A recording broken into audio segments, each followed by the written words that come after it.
or to start with electric. Battery's charged, relay believes seems to be working, clicking correctly. I'm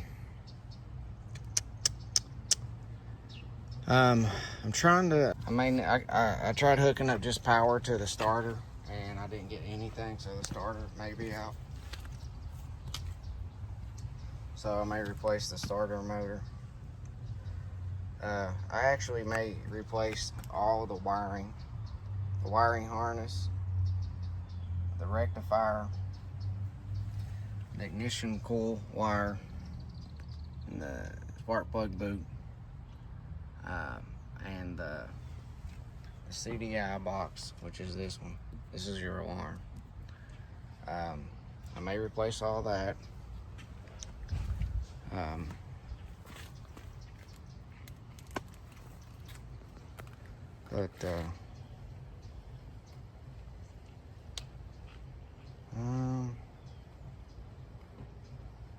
I replace all that.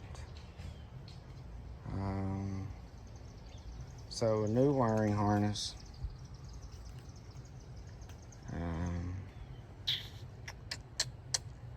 Check my connections and my grounds. I don't see anywhere else. I can't get power straight to the motor, so the starter motor may be out, period. And it may be one of those cheap ones based on that sticker there. So you just pretty much take this cover off and stuff, and then bolts back there off. Replace the starter motor, but it doesn't really explain to me why it won't kick start, which means that I don't know that I'm getting spark. But there are methods to determine to see if you're getting spark at the tip of that spark plug. So I finally got that little piece of that choke that I was talking about finally in there. As you can see it right there, this black piece here. Looks like it could be tightened a little bit more. But anyways, I finally got in there, and believe me, a new choke cable made that much easier.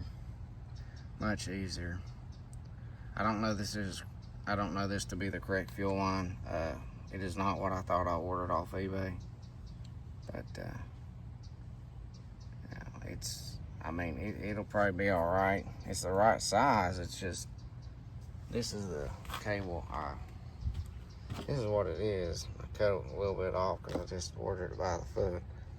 But let me see. Where is the cable I just replaced it with? Where is that cable? It's kind of weird.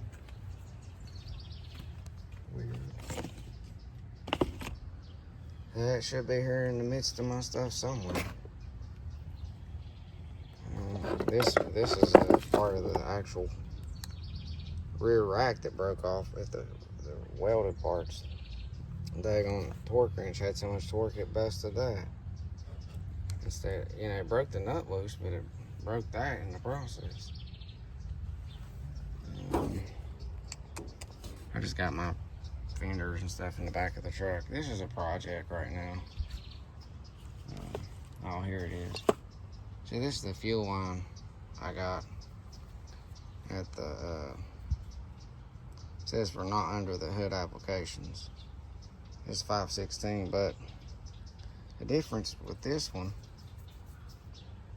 you see in the hose with that little, I don't know what you call that stuff, but it's typical with fuel lines. This stuff, this new one I ordered, don't even have that at all. Oh, but I have to double check on this type of cable here. This isn't what I ordered, but it may do just fine for now. It's not a big deal. But you can see how dirty and corroded, not corroded, but how how dirty these connectors are.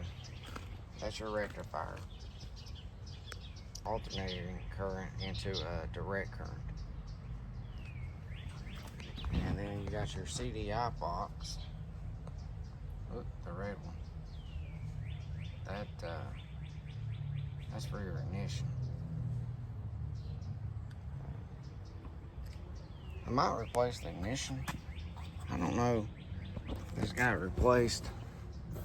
Some people say if it ain't broke, don't fix it. But some stuff, it might just be better to replace old wiring. You know, because I mean, you know, a new wiring harness would bring you these two new connectors, and a new ignition coil wire would be this new. That'd be fresh. And a new rectifier. They recommend to replace these every so often. As far as I can tell, this is working. It would take more extensive testing with this multimeter I got over here. But this is the current update on this. I don't know what happened between it working correct the first time and just idling a little high, which by adjusting this idle adjustment screw, throttle adjustment, didn't make no difference. So I went back in there and readjusted the throttle to so that when you do make adjustments here, it makes a difference in the idle. Because on the other side,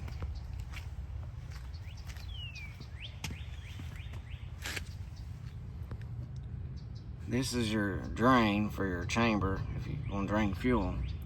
But over there, it's got fuel, looks like, coming through.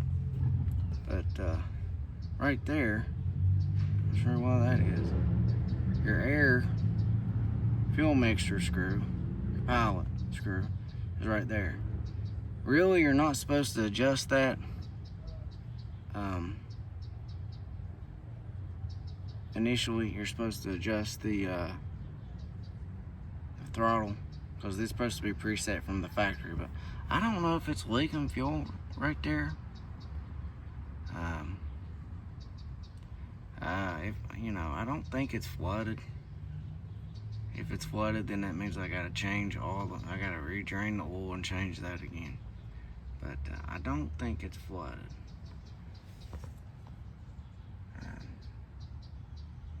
I put it on reserve because, you know, when I went to drain it, I had it on, and it wasn't getting fuel. So I put it on reserve, and then the fuel was running.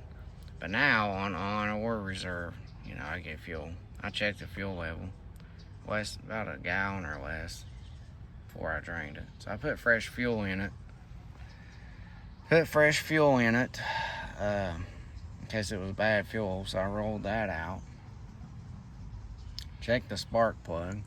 Didn't check for spark, but I checked the spark plug connection.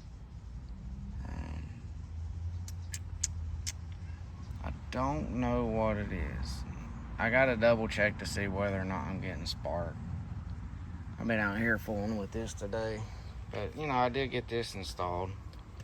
You know, I'll get it up and going, but I just gotta find out where the problem is.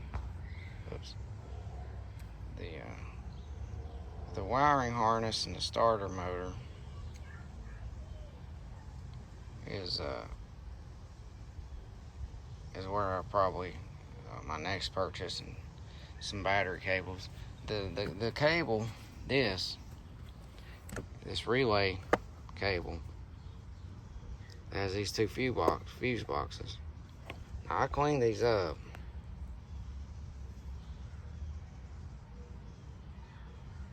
I cleaned this up. And oops.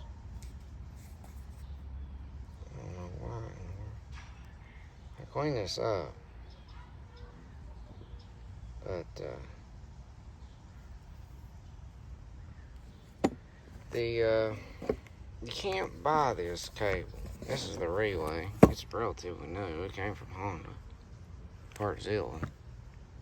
This, I was looking to get a new one of these. I replaced the fuses. I don't know where the old fuses are.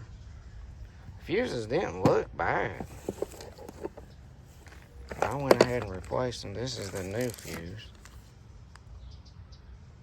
Oops.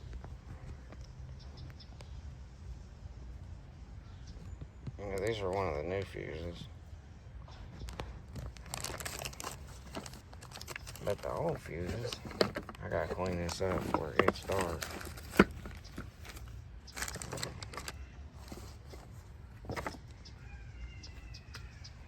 I don't know. There's fuses here somewhere. They didn't look bad at all. Here they are. One of them. Fuses. Didn't look bad, but I went ahead and replaced them anyways. Just in case.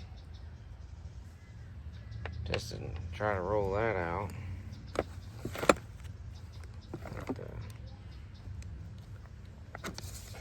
I don't know. The other one is in there somewhere. But, so,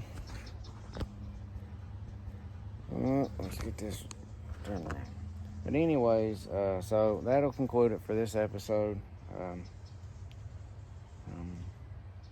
I don't know what it is, but we'll figure it out. We'll troubleshoot till we narrow it down.